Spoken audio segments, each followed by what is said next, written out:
Do you need a sailboat that can go around the world largely unassisted? Something that was designed to be lived on, but at sea, in the ocean, any ocean you want. Something that can go to sea and stay out much longer than any weather forecasts are available for. When you think of serious blue water cruisers like that, with old world craftsmanship and pretty top tier offshore pedigree, the Tashiba 40 deserves your attention. This sailboat doesn't just look salty, it is salty.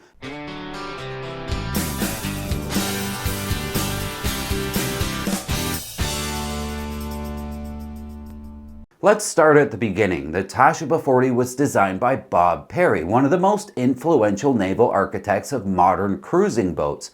His goal with the Tashiba 40 was clear: combine classical styling with long-range capability and solid sailing performance.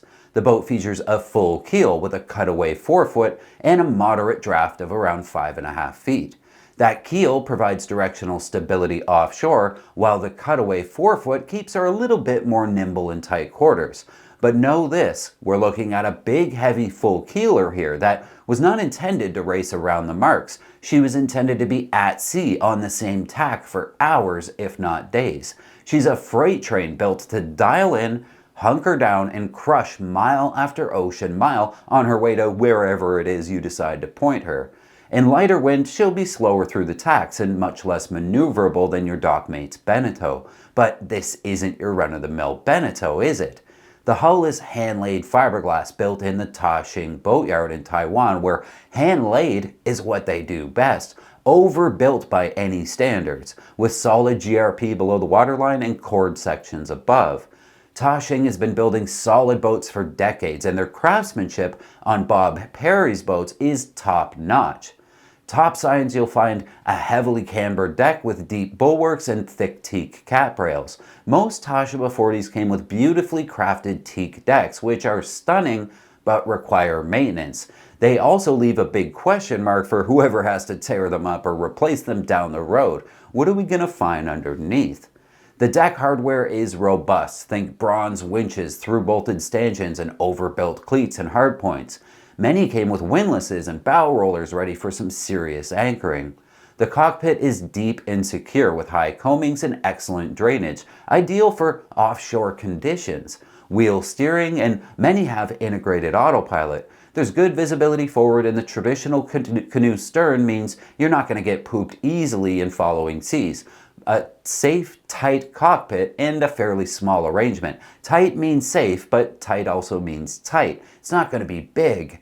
Rig-wise, the Tashiba 40 was usually a cutter, sometimes a sloop. The mast is keel-stepped with a traditional deck collar. Standing rigging is generally overbuilt with double lower shrouds with robust chain plates bolted through the hull structure. The staysail setup is ideal for balancing the boat in strong wind conditions on the long haul.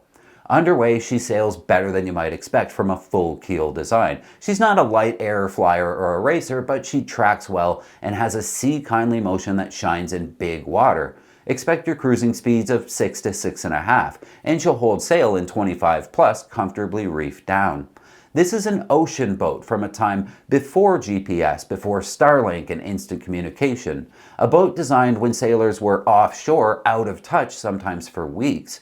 The boat was designed and built so you could be self-sufficient, sail further than any weather report was available for, so she had to be capable of handling anything she could run into out there. When they say the boat can handle more than the crew, this is the boat they're talking about. At around 30,000 pounds, she's got an LOA of 40 feet, beam of almost 13, waterline of 34.5.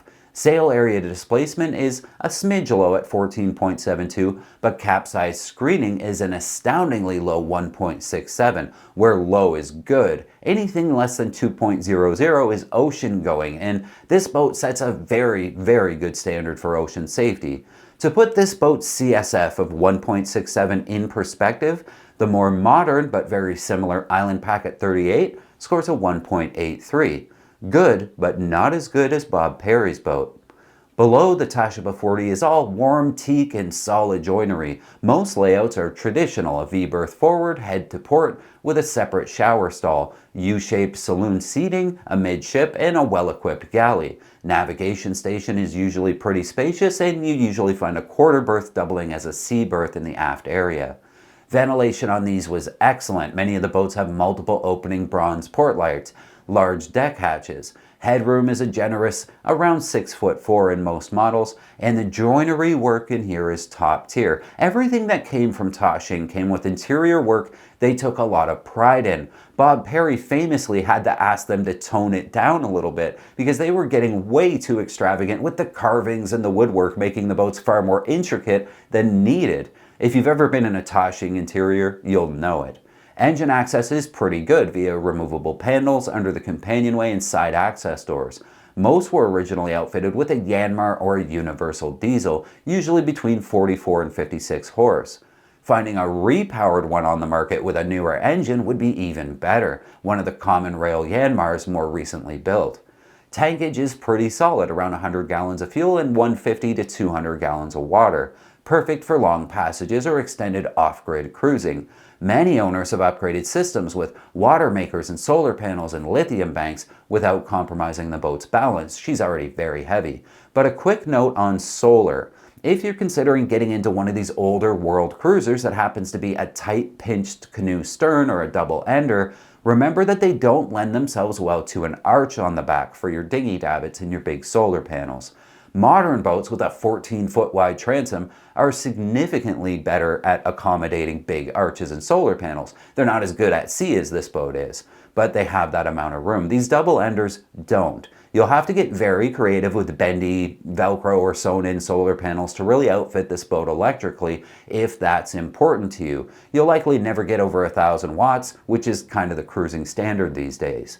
Now let's talk about reality. These boats were built primarily in the late 80s and early 90s. That means you're likely dealing with aging systems, original wiring, old fuel tanks and plumbing, outdated electronics. But the bones of the Tashiba 40 are extremely strong. With the right upgrades, these boats can take you anywhere on the planet. As of today, you'll find Tashiba 40s on the market from around $120,000 to $180,000 depending on condition and upgrades. For a true offshore-capable cruiser with pedigree and craftsmanship, that's pretty hard to beat. In fact, there's one in Annapolis right now, a 1987 model with a Yanmar 4J and a gorgeous interior. Price just reduced and aimed to sell quickly at 100 grand. I don't know whose boat this is, but it's nice. It even has a generator installed, an 8 kilowatt Westerbeek with 1,600 hours on it.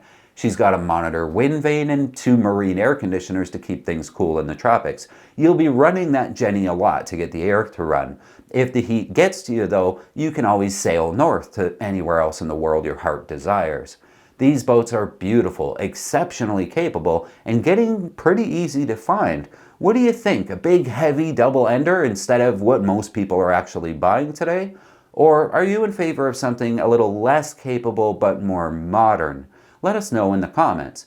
If you like this Bob Perry boat, I'll bet you've been up a mast or two and are no stranger to a bosun's chair. But what if the bosun's chair isn't the best bosun's chair? We recently did an article on what might be even better and safer as a way to go aloft. An interesting read and definitely makes me rethink my mast climbing equipment that I keep on board. Have a read and let us know what you think. I'll leave a link in the description. If you like sailboats, especially Bob Perry boats, give this video a thumbs up and don't forget to hit subscribe so I can see you again next time.